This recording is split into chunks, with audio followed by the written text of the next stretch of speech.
Selamat malam, selamat bertemu kembali dalam program Tajam, tanya jawab Alkitab malam. Pada saat ini kami bersyukur karena pada saat ini kami kembali lagi untuk tayangan yang baru bersama Anda untuk menjawab pertanyaan-pertanyaan yang telah Anda kirimkan. Ya, seperti yang kita sampaikan di episode sebelumnya bahwa pertanyaan sudah sangat menipis. Ya, betul. Artinya akan langsung dijawab ketika Anda kirimkan pertanyaan. Oleh karena itu kami mengundang Anda untuk mengirimkan pertanyaan karena tidak akan membutuhkan cukup lama waktu untuk akhirnya akan dijawab pada program Tajam. Jika Anda ragu dengan pertanyaan Anda sudah dijawab atau belum, sudah pernah ditanyakan atau belum, Anda bisa cek di YouTube channel Tajam, Hope Channel Indonesia. Jadi ada YouTube khusus untuk program ini yang sudah dipotong-potong per pertanyaan. Ada kolom search di sana, ada kolom mencari di sana. Anda tuliskan kalimat kata yang Anda mau tanyakan, lalu YouTube akan memberikan suggestion buat Anda atas jawaban-jawaban yang sudah diberikan atas pertanyaan Anda. Betul sekali. Baik, untuk memulai kita akan membacakan ayat tema acara ini yang akan dibacakan oleh Kak Stephen. Jadi ayat tema kita diambil dari Ibrani 4 ayatnya yang ke-12. Sebab firman Allah hidup dan kuat dan lebih tajam daripada pedang bermata dua manapun. Ia menusuk amat dalam sampai memisahkan jiwa dan roh, sendi-sendi dan sumsum. Ia sanggup membedakan pertimbangan dan pikiran hati kita. Kita berdoa. Bapa di sorga, Bapa yang baik, terima kasih berkat-Mu, terima kasih penyertaan-Mu. Kesempatan ini yang Kau berikan bagi kami untuk mendalami firman Tuhan melalui pertanyaan yang diberikan oleh saudara-saudari kami. Dan Pendeta Richard Sabuin akan mencoba membantu menjawab seturut dengan firman Tuhan yang ada di Alkitab. Kiranya Engkau akan selalu memberkati dan melindungi dan memberikan hikmat kepada Pendeta Richard Sabuin yang menolong kami memberikan pencerahan-pencerahan dari firman-Mu. Dan kiranya hamba-Mu dan Kak Stephen yang memandu acara ini dapat memandu dengan baik seluruh pemirsa yang mengikuti acara ini pada saat disiarkan atau pada saat menyaksikan siaran ulang akan terberkati, dikuatkan, dipersiapkan untuk menyambut kedatangan Tuhan yang kedua kali. Ini doa dan permohonan kami berdoa dalam nama Juru Selamat kami. Amin. Amin. Baik, shalom pendeta. Shalom Jeffrey dan juga Stephen dan umat Tuhan, pemirsa yang menyaksikan acara Tanya Jawab Alkitab ini. Puji Tuhan, shalom. Apa kabar pendeta? Puji Tuhan, kabar baik, terima kasih. Baik, tadi waktu kita diskusi sebelum acara ini, pendeta bilang di sana agak cuaca lagi hujan, guntur. Semoga rekaman ini berjalan dengan baik. Yes. Semoga acara ini berjalan dengan baik, tidak terbengkalai satu atau hal-hal lain, gangguan-gangguan yang lainnya. Oke, pendeta, kita langsung masuk saja ke pertanyaan yang pertama, pertanyaan yang baru masuk. Kita bacakan pertanyaannya dari Ferdi S. Shalom, selamat malam Pastor. Saya ingin bertanya dan meminta pendapat pastoral. Saya membaca satu kutipan dari sebuah buku yang ditulis oleh seorang penulis Kristen, dan buku ini cukup sering dikutip oleh para pembicara. Dalam bukunya, penulis tersebut menulis pernyataan seperti ini. Di beberapa gereja kita, saya telah mendengar nyanyian-nyanyian solo yang sama sekali tidak sesuai untuk pelayanan di rumah Tuhan. Tarikan nada yang panjang dan bunyi-bunyi aneh yang bisa ditemukan dalam menyanyikan opera tidak menyenangkan bagi para malaikat. Berdasarkan kutipan ini, ada beberapa orang yang kemudian menyimpulkan bahwa di gereja tidak boleh ada lagu pujian dalam bentuk solo. Pertanyaan saya, apa pandangan Alkitab mengenai hal ini?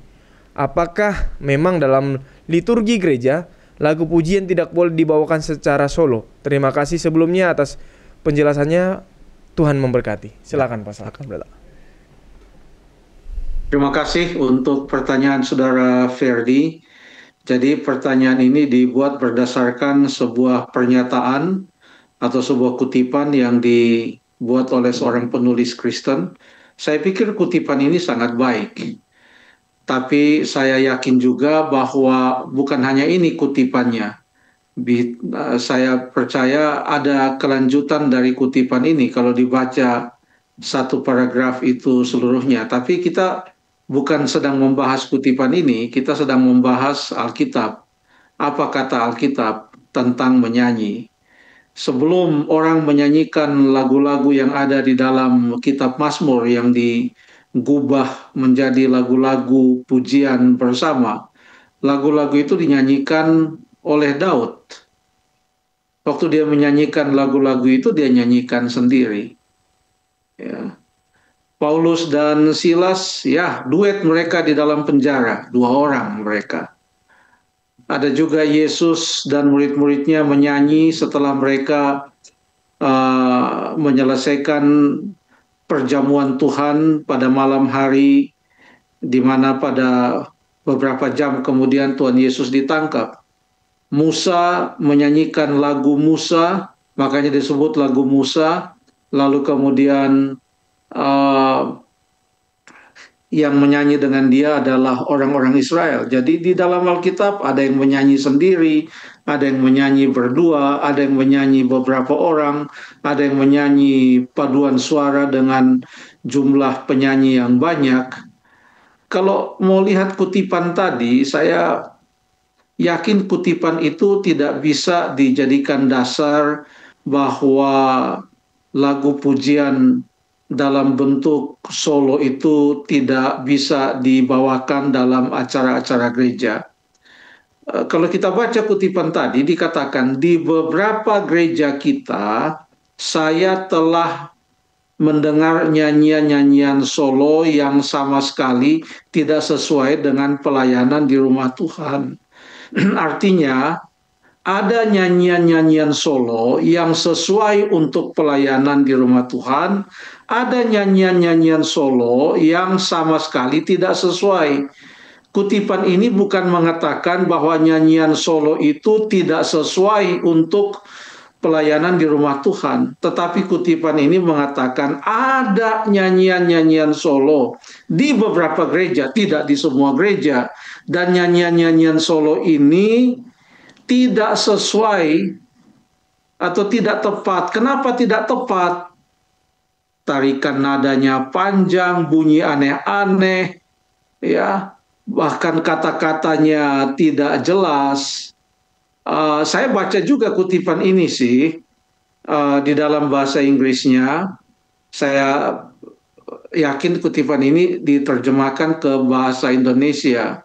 Dalam kalimat selanjutnya dikatakan bahwa lagu-lagu yang dinyanyikan solo, termasuk berdasarkan konteks kutipan ini, lagu-lagu di mana setiap lirik atau kata itu diucapkan dengan jelas di dalam sebuah alunan musik, itulah lagu-lagu yang malaikat-malaikat senang untuk bergabung dengan kita menyanyikannya. Jadi lagu-lagu yang sederhana, lagu-lagu yang mudah untuk dinyanyikan, lagu-lagu yang bukan setelah dinyanyikan orang jadi letih, orang tidak punya damai, orang jadi panik, orang jadi takut, ya, orang menjadi tegang. Biarlah lagu-lagu itu adalah lagu-lagu yang sederhana kalau mau mengikuti kutipan tadi, ya.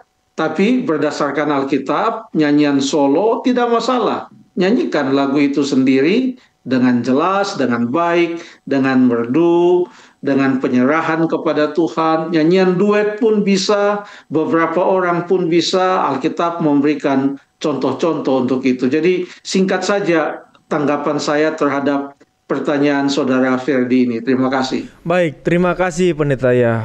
Pendeta tadi sudah memberikan contohnya seperti Daud ya. Terima kasih pendeta.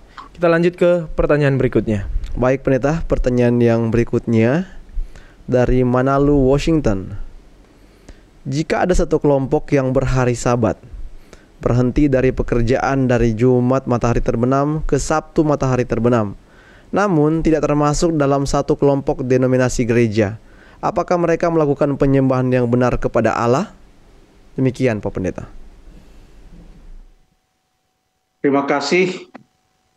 untuk pertanyaan ini, wow, berhenti pada hari Sabat, menguduskan hari Sabat itu sesuai dengan yang Alkitab katakan tentang penerapan perintah Tuhan. Perintah yang keempat yang tertulis di dalam Keluaran pasal yang ke-20 ayat 8 sampai ayat yang ke-11. Itu adalah perintah yang keempat dari 10 perintah Tuhan. Ingatlah dan kuduskan hari Sabat dan selanjutnya. Saya tidak bisa berkata banyak tentang hal ini karena pertanyaan ini hanya menyebutkan tentang sekelompok orang yang berhenti pada hari Sabat. Yang saya bisa perkirakan dari pertanyaan ini ya, bahwa tentu saja kelompok orang yang menguduskan hari Sabat ini mempunyai suatu sumber informasi tentang mengapa mereka berhenti dan menguduskan hari Sabat. Ya. Dan informasi yang sangat valid adalah dari dalam Alkitab. Tentu ada alasan mengapa mereka berhenti pada hari Sabat, menguduskan hari Sabat. Jika informasi itu berasal dari Alkitab, tentu mereka akan terus mempelajari dan mendalami firman Tuhan. Karena firman Tuhan ini bukan hanya tentang hari Sabat. Ya. Hari Sabat adalah salah satu pokok ajaran kebenaran firman Tuhan yang juga dilakukan oleh Yesus. Dia berhenti pada hari Sabat. Ada ayat-ayat dalam Lukas 4:16 dan sebagainya. Jadi kita harus ingat bahwa Alkitab ini bukan hanya tentang hari Sabat, tapi Alkitab ini adalah buku tentang jalan keselamatan, menuntun orang kepada Yesus Kristus. Siapa Yesus Kristus? Dia berkata, "Akulah jalan dan kebenaran dan hidup." Apakah kita bisa menuntun diri kita sendiri untuk menemukan kebenaran itu? Tidak. Ada yang akan menuntun kita kepada kebenaran itu, dan Alkitab ini adalah merupakan salah satu hasil pekerjaan dari pribadi yang menuntun kita kepada kebenaran, yaitu Yesus Kristus. Alkitab berkata dalam 2 Petrus pasal 1 ayat yang ke 20 dan 21. 2 Petrus 1 ayat 20-21. Ayat 20 pendeta. Yang terutama harus kamu ketahui ialah bahwa nubuatan dalam kitab suci tidak boleh ditafsirkan menurut kehendak sendiri. Sebab tidak pernah nubuat dihasilkan oleh kehendak manusia, tetapi oleh dorongan Roh Kudus orang-orang berbicara atas nama Allah. Terima kasih. Jadi Alkitab ini adalah merupakan pekerjaan Roh Kudus. Roh Kudus memberikan ilham kepada para penulis Alkitab, dan inilah Alkitab yang kita baca, kita bahas dalam acara tajam ini. Dan Alkitab ini merupakan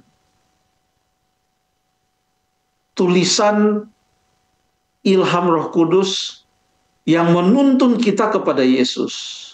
Kalau orang baca Alkitab, pasti dia akan mengenal Yesus. Karena Yesus Kristus adalah pusat dari firman Tuhan, dari Alkitab. Dan Roh Kuduslah yang menuntun kita kepada kebenaran itu. Apa ada ayatnya bahwa Roh Kudus yang menuntun kita? Kita baca di dalam Yohanes pasal yang ke-16, ayat yang ke-13.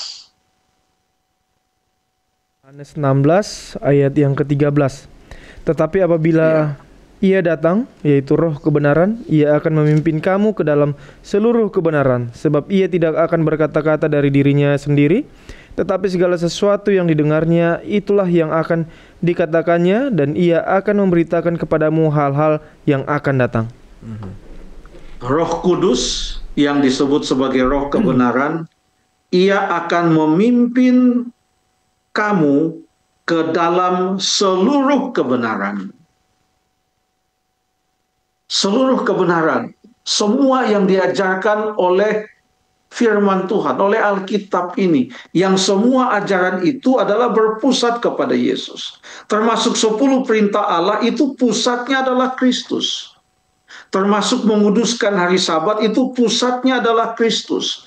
Itu bukan keselamatan yang didapatkan oleh penurutan, keselamatan yang didapatkan oleh karena usaha, tidak. Itu semua adalah merupakan ungkapan ketaatan kita kepada Kristus yang telah menyelamatkan kita. Jadi saya senang dengan pertanyaan ini bahwa ada yang menguduskan hari Sabat. Semoga Tuhan terus menuntun mereka kepada seluruh kebenaran yang ada dan tertulis di dalam firman Tuhan, termasuk di dalamnya kebenaran tentang gereja Tuhan, di mana gereja itu digambarkan sebagai tubuh Kristus, yang kepala dari tubuh itu, kepala dari jemaat itu adalah Yesus. Sehingga kalau seseorang mempelajari Alkitab, maka dia akan dituntun untuk menjadi bahagian dari tubuh Kristus, bahagian dari jemaat Kristus yang menuruti akan kebenaran, yang mengikuti Kristus sepenuhnya seperti yang dinyatakan di dalam firman Tuhan. Kita doakan saudara-saudara kita yang menguduskan hari Sabat dapat terus mempelajari firman Tuhan dan menemukan seluruh kebenaran yang tertulis di dalamnya. Jadi yang saya katakan, teman-teman yang menguduskan hari Sabat adalah seperti yang dimaksudkan dalam pertanyaan tadi oleh saudara Manalu, Washington. Terima kasih. Baik, terima kasih Pendeta. Terima kasih. Ini Pendeta menyampaikan tadi bahwa ini udah on the track gitu ya. Jadi ketika kita lebih mempelajari lagi, maka kita akan menemukan kebenaran yang lain lagi, yang Tuhan maksudkan kepada kita. Baik, kita baca ke pertanyaan berikutnya. Bapak Stephen, Shalom. Izin bertanya untuk tim tajam. Dalam Ulangan 23 ayat 18, dia sudah menuliskan ayatnya. Janganlah kau bawa upah sundal atau uang semburit ke dalam rumah Tuhan Allahmu untuk menepati salah satu nazar, sebab keduanya adalah kekejian bagi Tuhan Allahmu. Pertanyaannya, apakah persembahan dari seorang pelacur dan sejenisnya tidak diterima Tuhan? Bagaimana dengan Maria Magdalena yang mencurahkan minyak narwastu ke kaki Yesus? Silakan Pendeta. Terima kasih untuk pertanyaan ini yang didasarkan atas Ulangan 23 ayat 18. Saya usul kalau boleh baca juga ayat yang ke-17. Boleh dibaca ayat yang ke-17? Baik. Ayat yang ke-17. Di antara anak-anak perempuan Israel, janganlah ada pelacur bakti, dan di antara anak-anak lelaki Israel, janganlah ada semburit bakti. Terima kasih. Jadi istilah pelacuran itu berdasarkan yang ditulis dalam Ulangan itu adalah untuk perempuan, dan untuk laki-laki itu adalah semburit. Tapi dua-duanya adalah perbuatan immoral, perbuatan yang tidak berkenan kepada Tuhan, perbuatan yang dibenci oleh Allah. Ini adalah dalam latar belakang Ulangan 23 ini adalah sebuah praktik penyembahan berhala yang melibatkan pelacuran bakti. Dan Allah tidak mau umatnya hidup di dalam dosa, sementara Yesus sudah datang untuk menebus mereka dari dosa. Ada ayat yang mengatakan, sudah beberapa kali kita baca dalam Galatia 5 ayat 13, memang kamu telah dipanggil untuk merdeka, tetapi janganlah menggunakan kemerdekaanmu itu untuk terus hidup di dalam dosa. Jadi merdeka dari dosa, bukan merdeka untuk berbuat dosa. Dosa tidak bisa dihapuskan oleh memberikan persembahan. Contohnya saya melakukan dosa, lalu saya katakan saya akan kasih persembahan. Mau berapa banyak pun kita kasih persembahan, persembahan itu tidak bisa menghapuskan dosa kita. Persembahan itu adalah ucapan syukur, bukanlah merupakan alat pengampunan dosa. Karena kita tidak membeli itu pengampunan. Pengampunan itu diberikan oleh Yesus Kristus yang adalah juru selamat. Dialah korban pengganti. Seharusnya kita yang mati, tapi dia mati supaya kalau kita percaya kepada dia yang telah mati dan telah bangkit, maka kita akan mendapatkan keselamatan. Jadi korban pengganti itu adalah Yesus Kristus. Sebanyak apapun persembahan kita, seperti yang saya katakan tadi, tidak bisa menghapuskan satu pun dosa kita. Itulah sebabnya waktu Raja Saul membawa banyak persembahan hasil peperangan, padahal Tuhan katakan dibinasakan itu orang-orang atau bangsa yang jahat yang menentang Tuhan itu melalui orang Israel, dia sampaikan. Jadi pada waktu Saul membawa persembahan-persembahan itu, padahal Tuhan katakan jangan itu dibawa, dimusnahkan semua. Samuel menegur Saul, kenapa? Karena itu tidak diinginkan oleh Tuhan. Dia melawan Tuhan, padahal Tuhan katakan jangan itu diambil, dibinasakan saja. Ini yang dikatakan oleh Samuel tentang apa yang dibuat oleh Saul. Tolong Stephen baca di 1 Samuel pasal yang ke-15 ayat 21. 1 Samuel 15 ayat yang ke-21 pendeta ya. Iya. Tetapi rakyat mengambil dari jarahan itu kambing domba dan lembu-lembu yang terbaik dari yang dikhususkan untuk ditumpas itu, untuk mempersembahkan korban kepada Tuhan Allahmu di Gilgal. Ayat 22. Ayat 22. Tetapi jawab Samuel, apakah Tuhan itu berkenan kepada korban bakaran dan korban sembelihan, sama seperti kepada mendengarkan suara Tuhan? Sesungguhnya mendengarkan lebih baik daripada korban sembelihan, memperhatikan lebih baik daripada lemak domba-domba jantan. Jadi ayat ini jelas mengatakan bahwa kita tidak bisa menuduhkan, bukan menuduhkan, saya ralat itu kata-kata, kita tidak bisa datang kepada Tuhan untuk mendapatkan perkenanannya dengan membawa persembahan lalu mengatakan yang penting saya sudah kasih persembahan, saya mau buat dosa, saya mau buat apapun tidak masalah karena saya sudah kasih persembahan kepada Tuhan. Bukan itu konsepnya. Karena ayat ini mengatakan yang Tuhan inginkan itu adalah ketaatan, penurutan. Itu lebih penting daripada persembahan. Kenapa? Karena pada waktu kita menurut, pada waktu kita taat, artinya kita telah menundukkan diri kita terhadap Tuhan, kepada Tuhan. Kita telah menyerahkan kemauan kita kepada Tuhan. Kita telah menyerahkan hidup kita kepada Tuhan, sehingga bukan diri kita yang kita taati, tapi yang kita taati adalah Tuhan. Pada saat seseorang mendengarkan firman Tuhan, pada saat seseorang mentaati atau menurut firman Tuhan, maka ia telah menyerahkan hidupnya kepada Tuhan, dan itulah persembahan yang berkenan kepada Tuhan. Bukan persembahan kita kasih uang banyak-banyak. Makanya Yesus katakan, waktu dia lihat itu orang-orang Farisi datang dengan kemunafikan mereka, kasih persembahan banyak itu orang-orang, tapi Yesus katakan mereka tidak dibenarkan. Jadi ini menjadi suatu landasan bahwa apa yang dikatakan Ulangan 23 yang ditanyakan Bapak Stephen tadi betul. Tuhan melarang membawa sebagai persembahan itu upah pelacuran. Tidak apa-apalah saya melakukan dosa, toh nanti keuntungan dari dosa yang saya lakukan ini kan saya kasih sama Tuhan.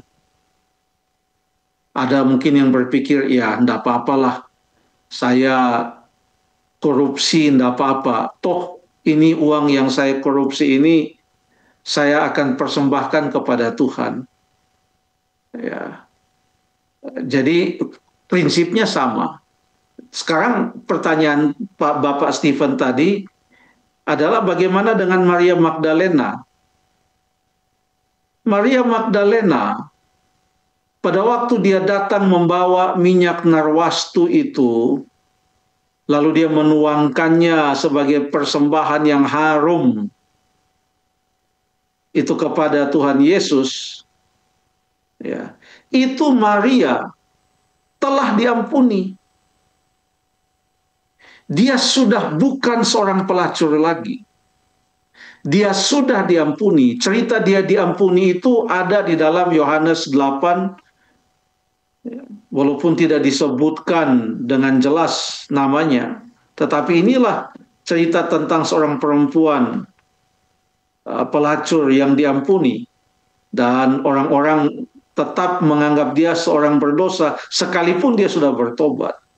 Apa yang terjadi setelah perempuan yang didapati melakukan perzinahan itu lalu dibawa kepada Yesus? Mereka sudah siap-siap mau melempar dia dengan batu. Kita tahu ceritanya, tapi Yesus melakukan sesuatu sehingga tidak ada yang berani melempar perempuan itu.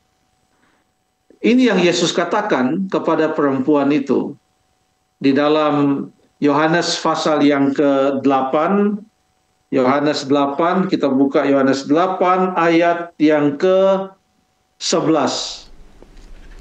Yohanes 8 ayat yang ke-11. Jawabnya, tidak ada Tuhan. Lalu kata Yesus, aku pun tidak menghukum engkau. Pergilah dan jangan berbuat dosa lagi mulai dari sekarang.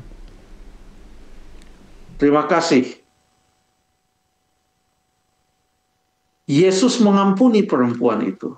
Pergilah dan jangan berbuat dosa lagi. Lalu kemudian ceritanya berlanjut di pasal yang ke-12. Itu mulai ayat 1 sampai ayat yang ke-8 tentang Maria yang mengambil setengah kati minyak narwastu murni yang mahal harganya lalu meminyaki Yesus. Siapa dia ini? Betul, dia mantan pendosa, tetapi dia sudah bertobat. Persembahannya diterima oleh Tuhan. Jadi yang disampaikan di dalam Ulangan 23 ayat 18 adalah kita tidak bisa menekuni suatu profesi yang bertentangan dengan firman Tuhan, lalu pendapatan dari profesi yang bertentangan dengan firman Tuhan itu kita kemudian memberikan itu kepada Tuhan sebagai persembahan untuk menetralkan dosa kita. Saya sudah kasih kok persembahan kepada Tuhan, tidak apa-apa ini. Saya boleh melanjutkan apa yang saya lakukan. Itu prinsip yang ada diperkenalkan oleh Ulangan 23 ayat 17 dan 18. Terima kasih. Baik, terima kasih pendeta. Ini pelajaran yang bagus ya. Tuhan tidak membenarkan gaya Robin Hood.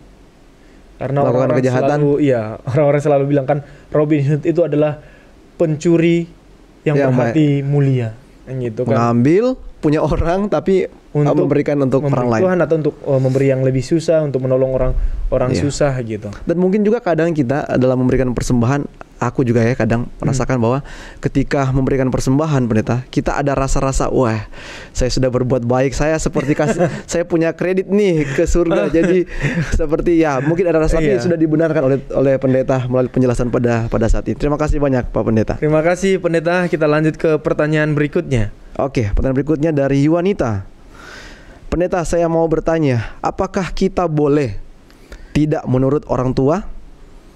Kan di Alkitab dibilang hormatilah ayah ibu yang takut akan Tuhan. Dan juga hukum kelima pun bilang hormati ayah dan ibumu. Nah, sedangkan orang tua saya tidak bertanggung jawab, menelantarkan anak dan tidak setia. Berarti kalau seperti itu, apa salah jika saya tidak menurut? Kalau omongan dan nasihat mereka tidak sesuai dengan tindakan mereka, bagaimana pendeta? Silakan Pak Pendeta. Terima kasih untuk pertanyaan ini, Saudari Yuanita. Semoga tadi pertanyaan ini hanyalah merupakan sebuah ilustrasi dan bukan sesuatu yang benar-benar terjadi atau sedang dialami oleh Saudari Yuanita yang bertanya. Kita bacalah perintah yang kelima. Perintah yang kelima karena tadi Saudari Yuanita kasih referensi perintah Tuhan, perintah yang kelima. Tolong dibaca di Keluaran 20 ayat yang ke-12. Keluaran 20 ayat 12. Hormatilah ayahmu dan ibumu, supaya lanjut umurmu di tanah yang diberikan Tuhan Allahmu kepadamu. Terima kasih. Hormatilah ayahmu dan ibumu. Dan pertanyaan tadi dikaitkan dengan ketaatan. Jadi menghormati dan mentaati. Kita baca sekarang Efesus pasal yang ke-6 ayat 1. Efesus pasal yang ke-6 ayat 1. Hai anak-anak, Ya. taatilah orang tuamu di dalam Tuhan, karena haruslah demikian. Terima kasih, karena haruslah demikian. Itu dikaitkan dengan ayat yang kedua dan ayat yang ketiga. Ayat yang kedua. Hormatilah ayahmu dan ibumu. Ini adalah suatu perintah yang penting seperti yang nyata dari janji ini, supaya kamu berbahagia dan panjang umurmu di bumi. Terima kasih. Dikatakan itu suatu perintah yang penting. Jadi perjanjian baru pun menyebutkan hormatilah ayah ibumu adalah perintah. Dan itu adalah bagian dari 10 hukum Allah. Jadi 10 hukum Allah, 10 perintah Allah itu tetap berlaku di perjanjian baru. Dan kalau yang satu disebut perintah, maka yang lainnya pun adalah merupakan perintah Allah. Dan perintah ini mengandung janji. Ya. Jadi ada kaitan antara menghormati dengan mentaati. Tapi pertanyaannya adalah, bisakah kita tetap menghormati orang tua kita sekalipun ada saatnya kita tidak taat kepada perintah mereka? Apakah bentuk penghormatan kita adalah kalau kita taat apa saja yang diperintahkannya kita taat, maka itu kita menghormati. Ya. Janganlah kita gunakan hubungan orang tua dan anak untuk pertanyaan ini. Kita ambil contoh lain. Kita kan harus hormat juga kepada guru. Ya. Murid hormat kepada guru. Apakah hormatnya murid kepada guru ini harus ditunjukkan dengan murid ini taat kepada guru? Apa saja yang guru itu perintahkan, ikut saja. Right or wrong, obey. Karena dengan mentaati berarti dia menghormati. Apakah memang demikian? Ya.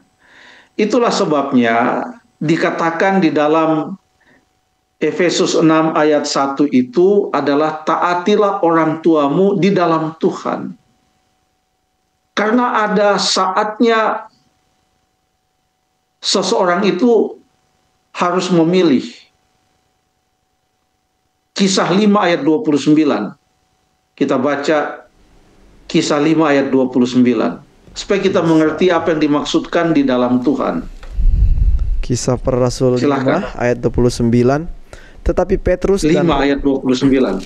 Ya. Tetapi Petrus dan rasul-rasul itu menjawab, katanya, kita harus lebih taat kepada Allah daripada kepada manusia. Kita harus lebih taat kepada Allah daripada kepada manusia. Ya. Apakah kita bisa menyatakan prinsip kita? Saya mohon maaf dengan segala hormat, tapi izinkanlah saya untuk melakukan apa yang firman Tuhan katakan. Kan demikian. Ya. Coba baca sekarang Kolose 3 ayat yang ke-20.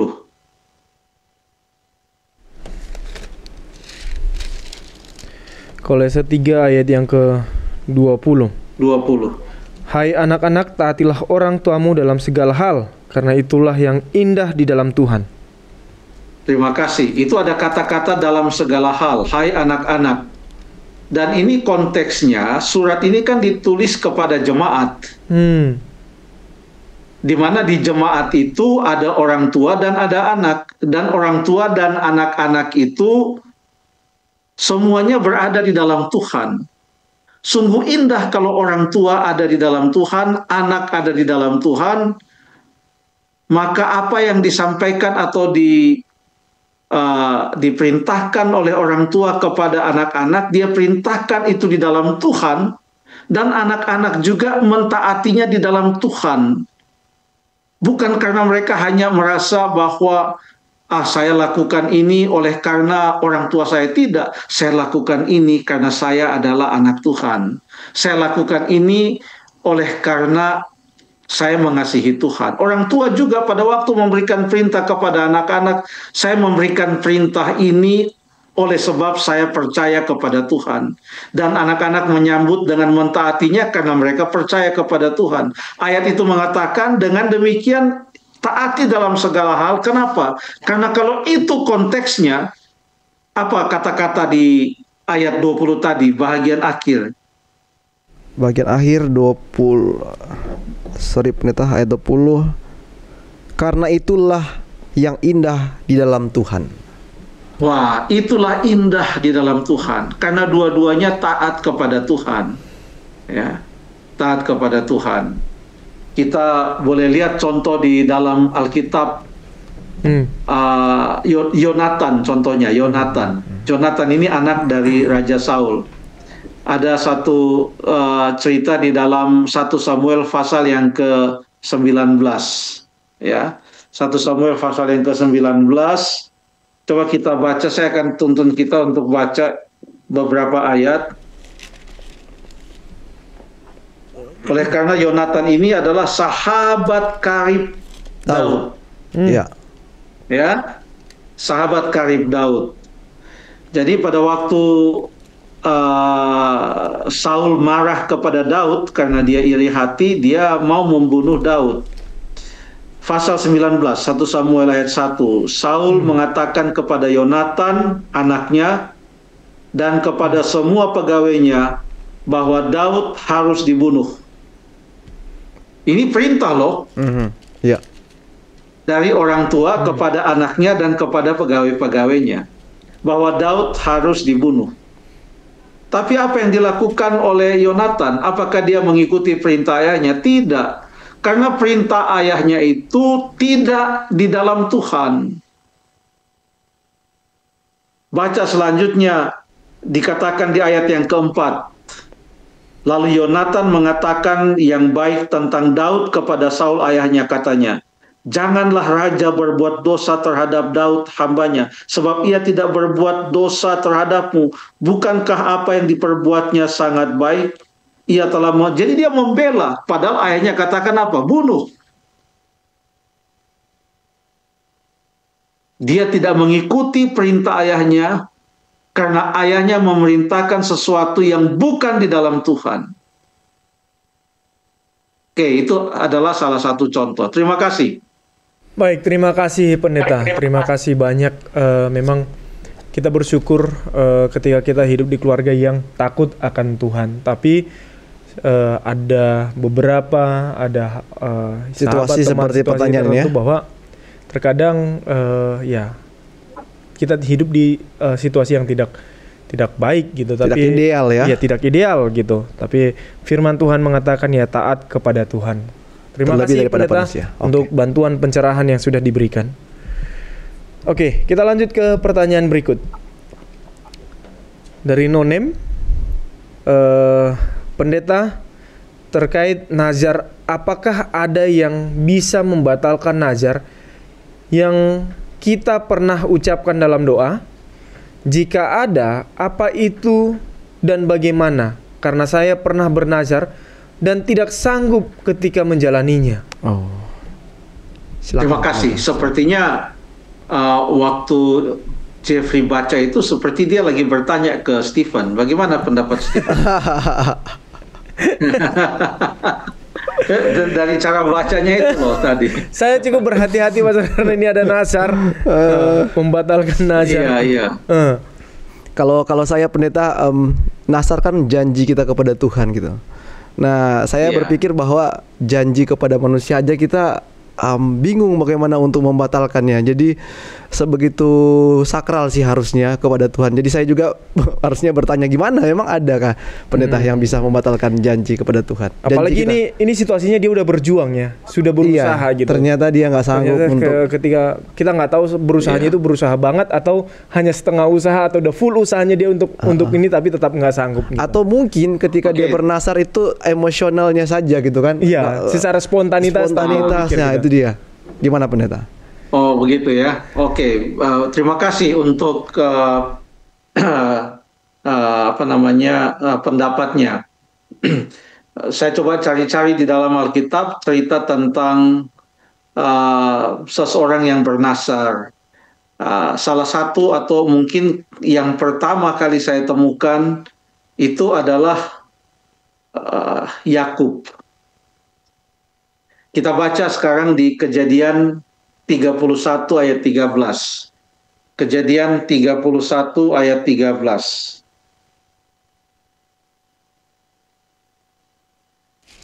Kejadian 31 ayat 13. Iya. Ya, oke pendeta. Akulah Allah yang di Betel itu, di mana engkau mengurapi tugu dan di mana engkau bernazar kepadaku. Maka sekarang bersiaplah engkau, pergilah dari negeri ini dan pulanglah ke negeri sanak saudaramu. Terima kasih sudah dibacakan ayatnya.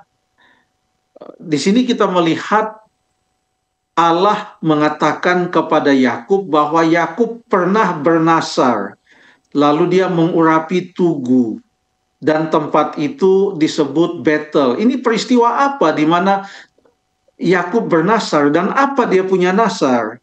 Ini kan pasal 31. Kita bisa kembali ke pasal yang ke-28 untuk melihat apa yang terjadi. Pasal 28 di mana Yakub mendapatkan suatu mimpi dan dia melihat malaikat naik dan turun melalui suatu tangga yang menghubungkan sorga dan bumi. Jadi setelah ia sadar dari mimpinya, kita baca sekarang ayat yang ke-16, ayat 16, pasal 28. Ayatnya yang ke-16. Ketika Yakub bangun dari tidurnya, berkatalah ia, sesungguhnya Tuhan ada di tempat ini, dan aku tidak mengetahuinya. Ayat 17. Ayatnya yang ke-17. Ia takut dan berkata, alangkah dahsyatnya tempat ini. Ini tidak lain dari rumah Allah, ini pintu gerbang sorga. Luar biasa ya. Dia menyadari hadirat Allah. Dia merasa sangat dekat dengan Allah. Padahal kenapa dia melarikan diri? Dikejar karena dia dikejar saudaranya. Berbuat curang. Iya, kenapa dia takut Esau? Karena dia telah merebut hak kesulungan Esau dengan cara menipu Ishak. Kan itu ceritanya kita tahu. Dan pada saat ia melarikan diri, ternyata sekalipun dia orang berdosa, Tuhan tetap mengikuti dia dan tetap mempunyai rencana untuk dia. Perjalanannya cukup panjang, ya. Dan dia merasakan hadirat Allah melalui mimpi itu. Sehingga dia katakan ayat 17, alangkah dahsyatnya tempat ini, tidak lain ini rumah Allah, ini pintu gerbang sorga.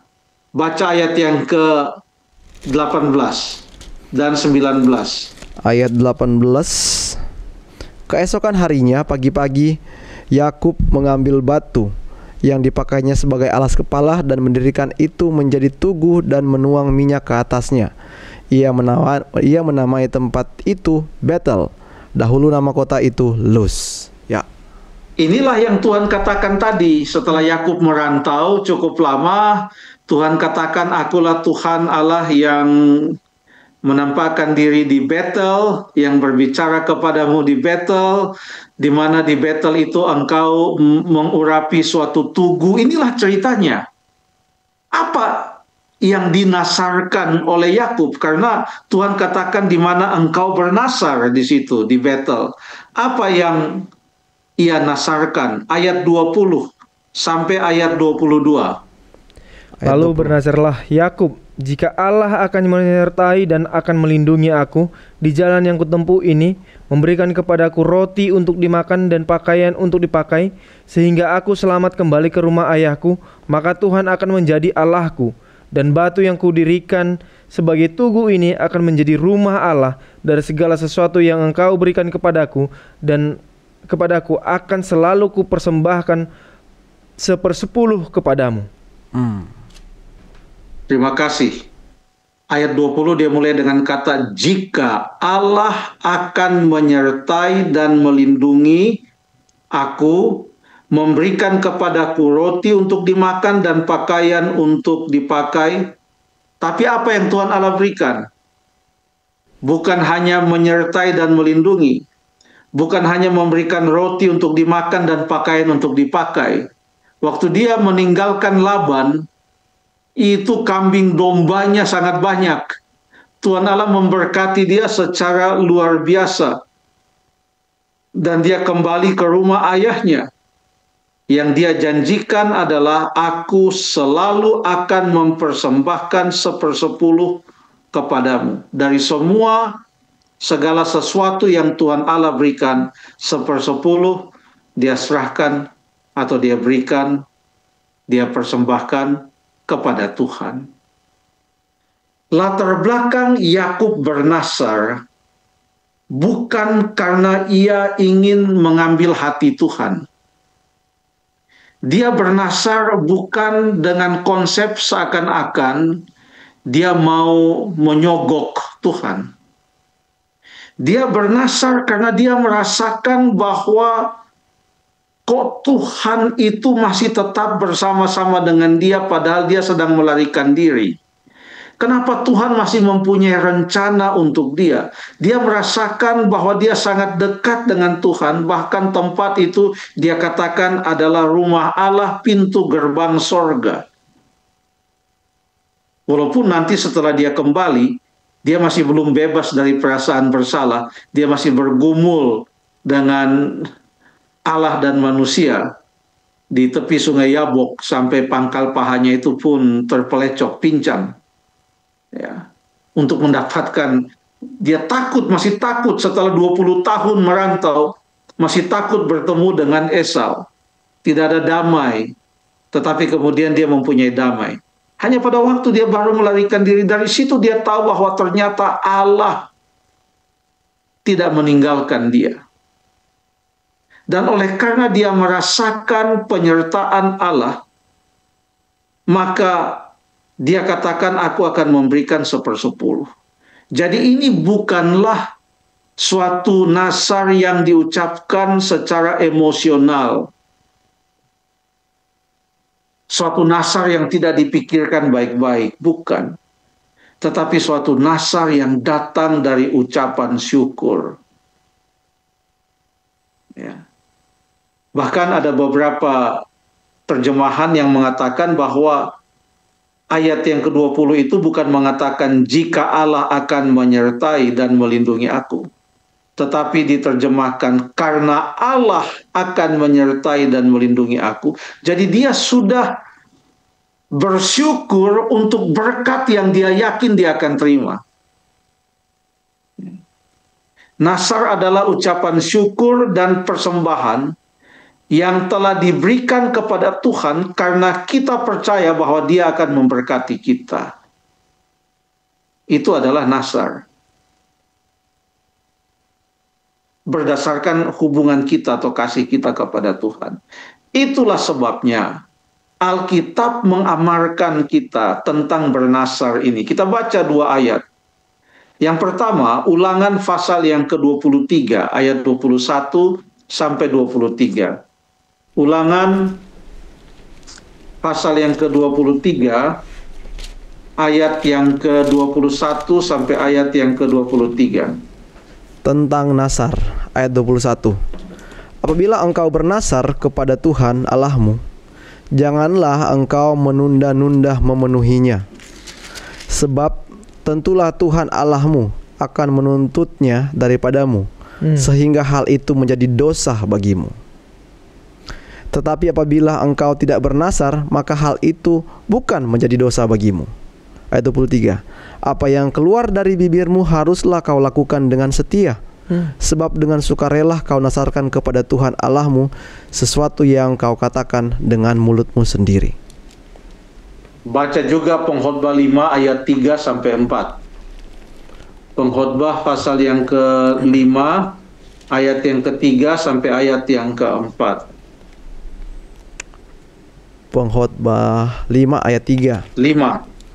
Kalau engkau bernasar kepada Allah, janganlah menunda-nunda menepatinya, karena Ia tidak senang kepada orang yang bodoh. Tepatilah nasarmu. Lebih baik engkau tidak bernasar daripada bernasar tetapi tidak menepatinya. Ya, jadi harus dipikirkan baik-baik. Karena sekalipun kita tidak bernasar, Tuhan menjanjikan berkat kepada kita. Ya, Tuhan menjanjikan berkat. Tidak semua orang di dalam Alkitab ini bernasar, tidak semua. Ya, tetapi Tuhan tetap memperhatikan dan memberkati umat-umatnya. Ya. Nasar yang dibuat atas inisiatif seseorang memohon berkat dari Tuhan untuk memberikan persembahan kepadanya. Itu adalah nasar, inisiatif. Dalam konteks pertanyaan dari yang no name ini, nasar itu dibuat karena kita menyadari kehadiran Allah dan kita tahu bahwa Allah menuntun dan memberkati kita. Ada sebuah ilustrasi. Saya pernah dengar orang bercerita tentang suami istri yang sedang berpiknik di pantai, lalu mereka naik perahu. Tenang ini ombaknya. Tiba-tiba ini angin datang dan perahu goyang dan ombak ini besar. Panik mereka. Berdoalah suaminya. Kalau kami selamat sampai di pantai, maka kami akan membangun gereja yang indah untuk Tuhan. Istrinya bilang, kamu punya uang dari mana untuk bangun itu? Suaminya bilang, diam-diam. Ini hanya supaya kita selamat saja. Ya. Jadi bukan itu konsepnya bernasar. Tuhan itu tidak bisa dipermainkan. Petrus pernah menegur Ananias dan Safira yang mendustai Allah. Mereka datang bawa hasil penjualan tanah mereka. Ditanya, sudah ini semua? Padahal mereka berjanji. Mereka sudah ikut berjanji dan mengatakan apa yang mereka jual itu kalau laku itu akan dikasih.